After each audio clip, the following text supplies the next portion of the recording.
the third quarter was strong, and we expect a very strong year because actually in 4 years we created a bank with a 5 billion balance sheet and at least a 10% ROE with very low risk profile and very high capitalization.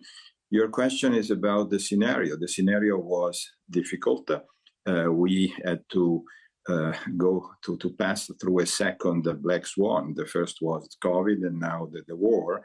But I would say that the amount of uncertainty that we had 4 months ago is partially disappeared because at least from a political point of view, the situation in our country is more clear.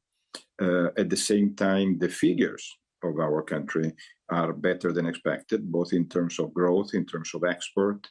And there is a structural point that makes the country a bit less vulnerable than other countries. That is the total indebtedness of the country. We have high public debt, but at the same time, we have very low household debt and corporate debt.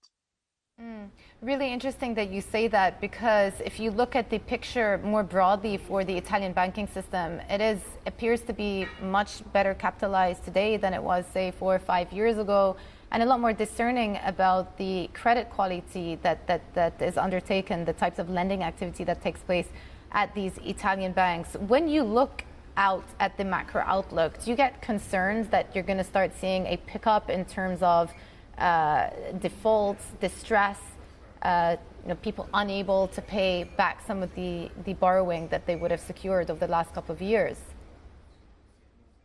You mentioned very intense work that has been done in the last 2 decades in our industry. It was a very political, public kind of banking industry. Today is practically 100%, with just 2 exceptions, a private banking industry. It used to be very fragmented, more than 1,000 banks. Today we are less than 100. At the same time, capitalization has improved significantly, and the quality of the balance sheets of Italian banks has improved dramatically. So let's say that we are ready whatever happens. At the same time, we have to be aware that a new wave of at least UTPs will arrive. We have 300 billion stage 2 positions on banks' balance sheets, so part of them almost automatically will become UTPs. But as I said, the industry is ready to supposed to bear that kind of effort, and let's say that the word of distress credit, the professional word of distress credit in our country has become quite a strong industry. So yes, we will have to face a new wave of distress credit, but we are more than ready to work on them.